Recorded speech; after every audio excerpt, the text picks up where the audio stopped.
Hey everyone, welcome to Trinity Church Year in the Bible, a quick dive into the weekly insights and thoughts from our weekly readings in the Bible.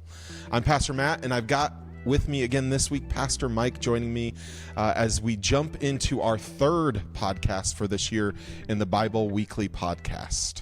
Yeah, and just a reminder, we believe that the Bible is the inspired Word of God. And though it is made up of many books with many different voices, we believe that it contains one unified story that points us to Jesus. The Bible reading plan we are using is actually called One Story That Leads to Jesus. Like, that's an important point we want to hammer home. And we know that reading the Bible can be a very daunting and difficult challenge. One thing we want to do in our reading is constantly be looking how what we are reading is leading to Jesus or pointing us to Jesus. Yep, and a lot of this stuff can be really dense if you don't have the historical background or the theological background of knowing what's coming next, and that's what we're here for, is to offer you encouragement on your journey and to help you, even when we get to some of these really obscure stories in the Old Testament that you probably didn't hear in Sunday school, that helping you find out how these point to Jesus as well. There is definitely a few today that were not in Sunday school class. Yep. So today we are covering Genesis 35 through Exodus 3. So congratulations, you have all finished Genesis. So one book down. Great job. But we're going to move our way into Exodus today as well. So let's, though, first, before we jump into that, do another round of Meet Pastor Mike. This is week 2 of you being here at Trinity. So we'll start with a very important question, which is, which character from Lord of the Rings is your favorite? Of course, hitting me with the Lord of the Rings question. Okay, book is Samwise. Okay, absolutely, yeah. But the movies, Gimli just like makes my belly ache. Yes. He's so funny. And so, yeah. Yeah, I loved him and Legolas's interaction in the movie so much. That was a highlight for sure of all of them. Okay, great. Let's go with, what is your favorite animated movie? I'm a big fan of Shrek, but also because I am in my, I have a 5-year-old and a 3-year-old, and so we're on the Moana, Frozen, Encanto train right now, and that just gets played on loop. So one of those ones. We're prepping for a live action How to Train a Dragon, because that has been constant right now, is How to Train a Dragon. And you do rewatch movies with little kids a lot. So. Yeah. All right. Last question for today. If you were to visit anywhere on planet Earth and have the ability to live through it, so I think that's an important piece of this, where would you visit? I don't know why you have the ability to live through it, because I don't know if I want to see any place where I wouldn't be able to live Everest. through it. I guarantee I would love to go there, but I guarantee you I would die on top of that mountain. See, I still on my bucket list is to make it to New Zealand someday. That I've heard that you can go skiing in the morning up in the mountains, and then in the afternoon drive down to the coast and go surfing. And I think that would be amazing. And you can count a lot of sheep there. There is a lot of sheep. And go see where the Lord of the Rings was filmed. Exactly. You can walk the road to Mordor. That would be amazing. So, well, let's dive into our summary of Genesis 35 through Exodus 3. So what is the 30,000 foot view? So you're now on top of Mount Everest, 29,000 feet. Highlights for this section. Wow, you know exactly how tall it is? That's pretty great. 29,000 something. I don't have the exact, but it's very close to 30. Yeah. Well, so the end of Genesis is continuing to follow the family of Abraham. And where we kind of pick up is at the end of Jacob's life and the beginning of Joseph, who really becomes the protagonist who helps lead us into the next phase of the story with God. And particularly when we follow Joseph's story, this is what helps set the table for the events that happen in Exodus, which become a pillar of the Jewish faith for years to come. It's where we get introduced to Moses as a character who eventually gives people the law, and also a lot of Israel's future identity. Yeah, there's an interesting contrast as we talk about those two kind of pivotal characters as well. Like we talked about Abraham, the man of faith last week. And this week we dive into the start of talking about Moses, who is the man of the law. So it's an interesting entry point between those two particular characters. So, yeah. So when we meet Joseph, he is the second youngest of Jacob's kids, but he is most beloved among Jacob's kids because he is the first son of Rachel, his favorite wife, and so that favoritism ends up kind of biting him in the butt because he has 11 other brothers, 10 of whom come from different moms, and they get very jealous of the favoritism that he has shown. Particularly, it is immortalized in Joseph in the Technicolor Dreamcoat of like he gets a special coat. And there is this plot that his brothers come up with that they're going to pretend that he got killed by a wild animal, and they want to kill him themselves, except for Reuben, one of his brothers, is like, no. Like, how about like we just sell him into slavery instead? And so they do sell him into slavery, and eventually that's how he gets to Egypt. Yeah. And he comes into the service of Potiphar, who is the captain of the royal guard. And you want to say more about what happens there? Yeah, so Joseph ends up in basically helping rule with Potiphar and in the royal court with him, and ends up gaining favor, which is what we see consistently for Joseph over and over again, is he gains favor with whoever and whatever he's doing. And so he gains favor and rises in a position of trust. And then, though, there's kind of a big issue. Potiphar's wife keeps coming on to him and approaching him and advancing on him, and ends up actually accusing him falsely of trying to rape her. Right. And that's the ironic thing, is that it is actually the integrity of Joseph that makes Potiphar turn on him, which eventually gets him kicked out of Potiphar's house and put into jail. Yeah, and so he ends up in jail again. Yep. Which there's a bit of a repetitiveness to Joseph's story in terms of some of this, like rising in power and then getting... Yep. And so, he's the favorite, then gets sold into slavery. He becomes the favorite again, even as a slave, and then he gets put in jail.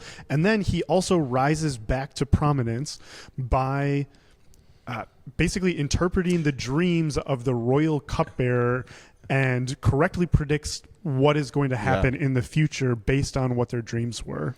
And so he actually comes to be the man in charge of all of Egypt. Well, do you want to tell the story about how eventually he comes into the service of Pharaoh and how he gets out of jail? Yeah, so Joseph rises in power, or, well, that's later.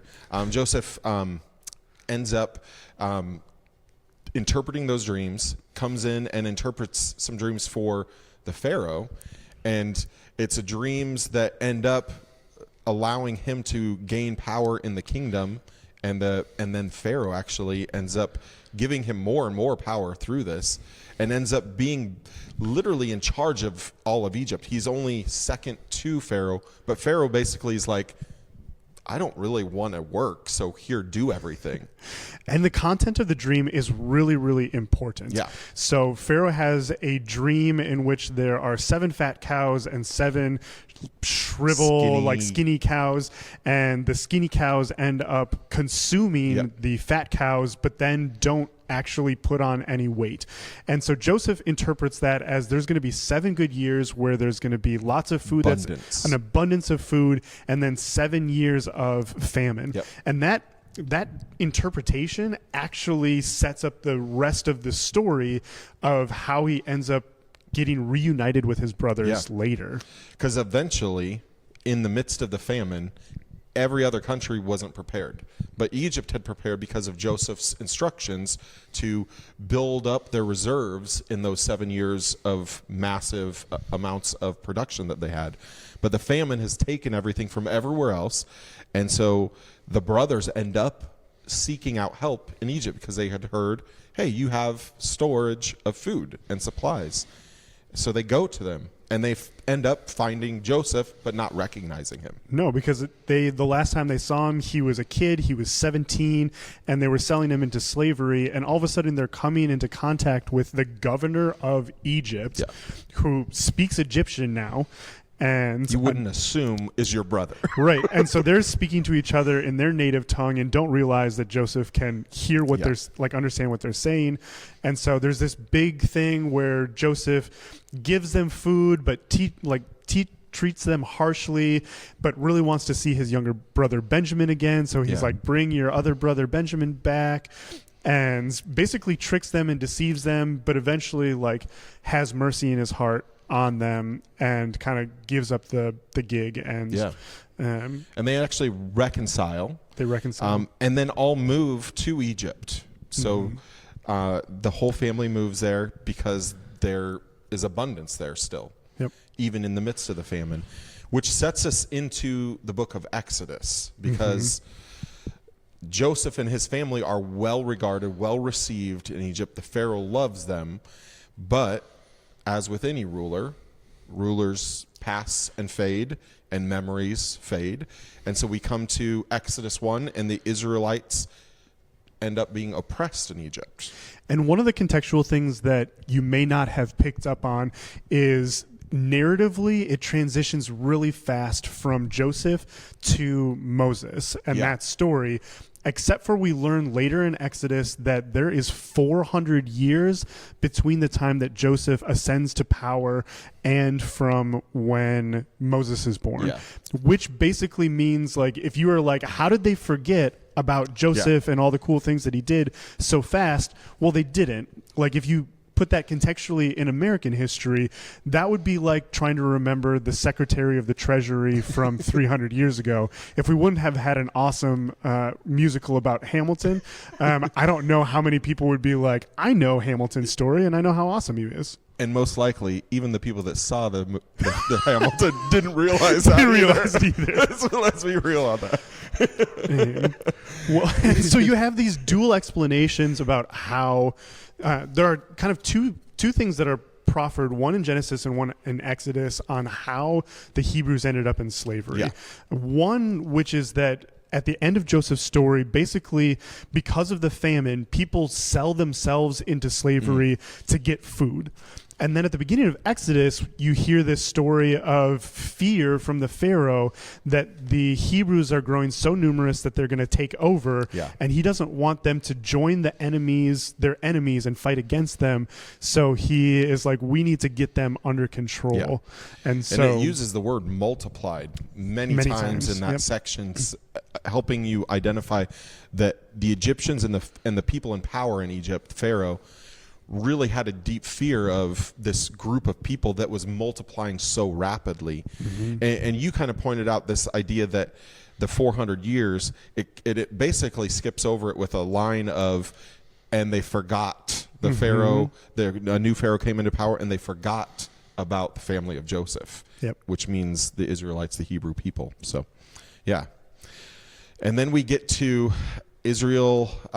There's some other stuff in Exodus, obviously chapter 1, 2, and 3, but they become enslaved, and that's kind of the key catalyst of movement that happens in that time frame. They become enslaved, and we end up having the birth, and then eventually the flight and fleeing of Moses. Right, because eventually Pharaoh gets so paranoid about a Hebrew uprising that he decides that he is going to kill every young male, every baby boy, and keep all the girls. And so this is where we get the story of Moses, where his mom floats him on the River Nile, and he is picked up basically by Pharaoh's daughter, who adopts him. And there's this really clever thing where the mom still raises them.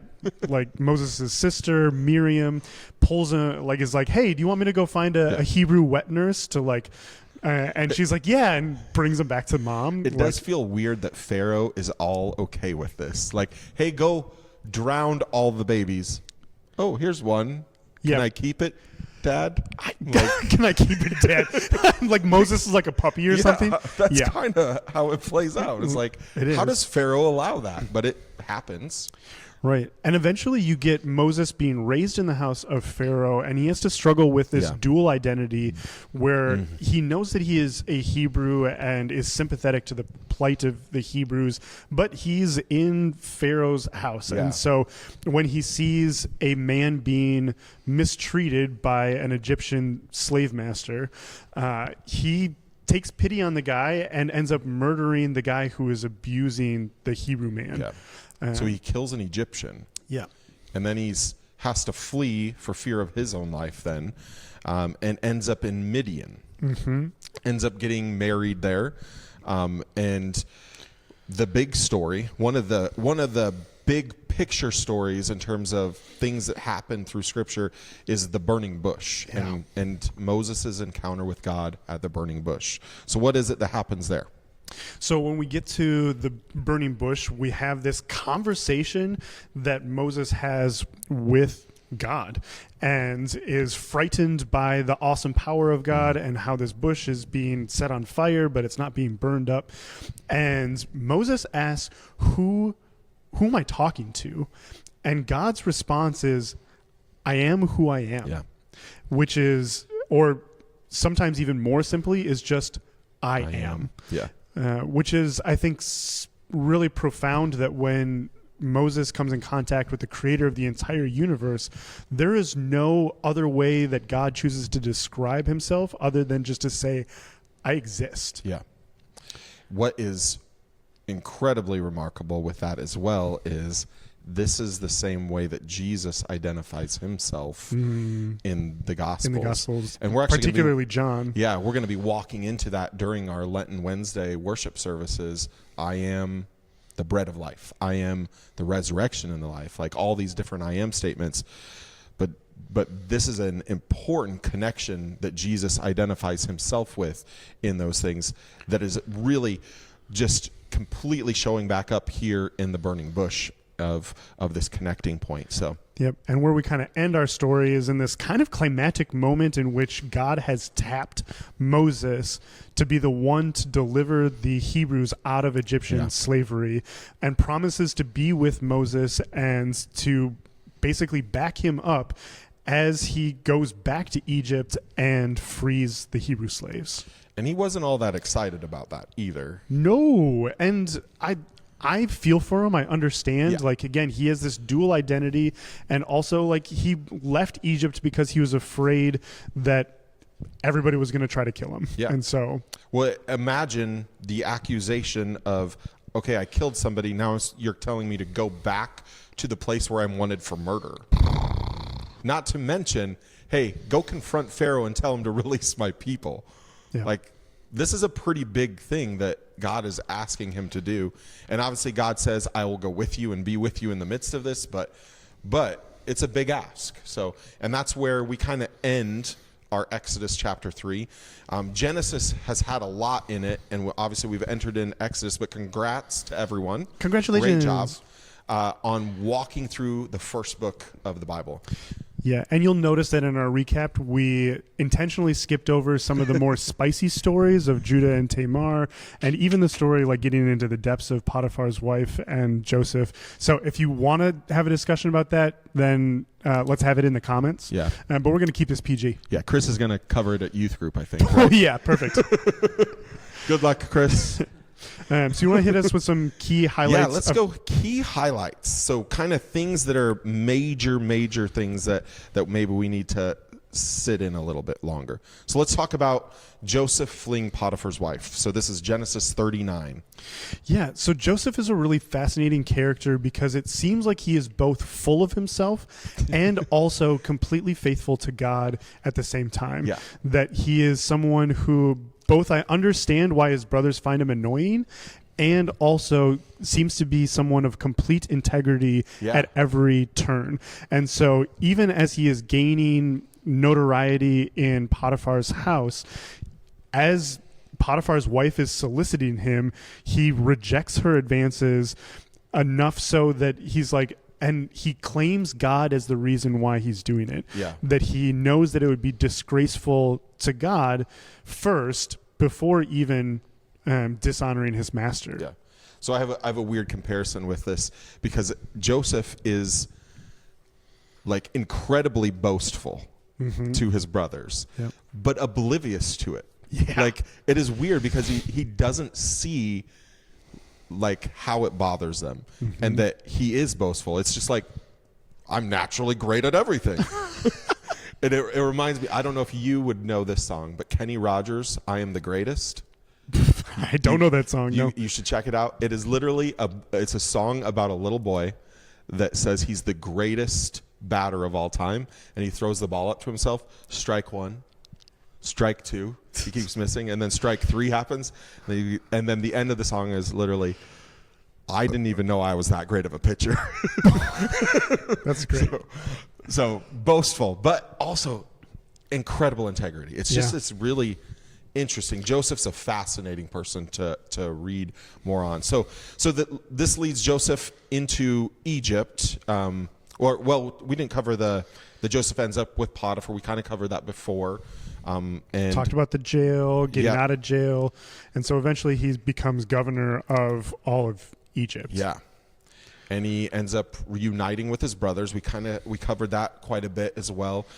Despite being betrayed by his brothers, he forgives them, which is a really big step of forgiveness. Yeah. Like for what he had to go through and endure, it was a really big step of forgiveness. And I think there's an interesting connection with the Esther that we just covered of where we say, for such a time as this, Esther was placed into this position with Joseph's words to his brothers, as for you, you meant evil against me, but God meant it for good, to bring it about that many people should be kept alive as they are today. And that's an incredible refrain that will actually come back up in the Bible readings, in which sometimes we as people are so quick to say, man, I'm going through a really hard time right now.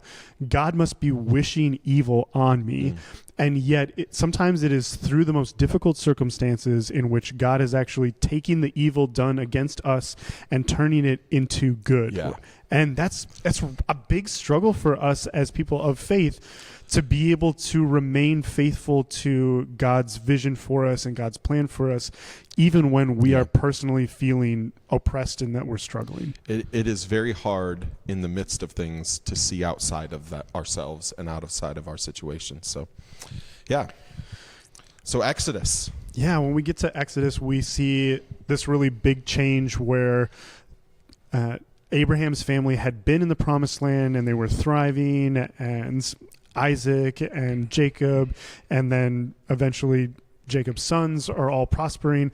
But then it seems like God's favor over this family seems to end, even though God had already kind of predicted that this was going to happen, that he foreshadowed this, that Abraham's family was going to spend some time in chains, basically, in Egypt.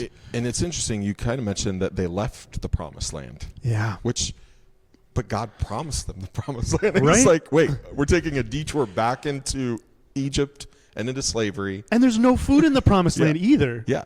Like, this was supposed to be the land, flowing with milk and honey. And yet it is also affected by the famine that kind of hits the whole region. Yeah. Now, there is this other interesting connection when Pharaoh orders for all the Hebrew boys to be thrown into the Nile and killed. We see in Jesus' storyline, Herod seeks to kill everyone 2 and under. Yeah. Which is important because this story kind of echoes into Jesus's stories. Yeah. And one of the things that God is doing in both of those instances, which seem really horrific, is to kind of point people and to say, Jesus is kind of like the new Moses. Yeah. That as Moses eventually becomes the one who is known for giving the people the law, that Jesus eventually will bring about a new law and a new relationship with God. Yeah. And that is echoed by saying they both went through very similar things in their childhood. Yeah. So then we get to Moses. The Egyptians or the Hebrews in Egyptian slavery. Moses ends up murdering Egyptian. So some of this stuff that we kind of glanced over quick, and then we get to the burning bush, which is the last image of our reading for today. Mm-hmm. And the burning bush is one of the most iconic images in the Bible. We have it in artwork and in stained glass. And it is not just a miraculous sign, but it is a profound moment of relationship where God calls Moses to lead his people out of bondage. And God says, look, I know that you've had a rough past, that you've murdered somebody, you've ran away, you've been raised in a palace. You know, I still want to partner with you to achieve my goal for not only the people of Israel, but also to bless the entire world. Yeah. And so you have this moment of self-revelation where God appears to Moses and offers the I am. And it is really significant because it shows God's eternal nature, and yet despite being cosmic and eternal, he also has this really intimate relationship and involvement with human beings. Yeah. Now, this kind of anything else from what we've hit on up to Exodus 3 that needs to still come out that you can think of? Are we probably cover everything? I think we hit a lot of the major stuff. Okay. That sets us up for the story of Exodus. Yeah. And so, and this really all sets us up then for a lot of things that come really rapidly upon us now, from Moses and his encounter with Pharaoh. We get the 10 plagues. We get the people being released from slavery, then the parting of the sea. We get, even before that, we get that Egypt. Hey, spoiler alerts. I know, we're getting into all these things that are really important important pillars of their faith. And, massive story. And you can just go watch the 10 Commandments, obviously, which was a great miniseries back in the day. But that hits on a lot of it.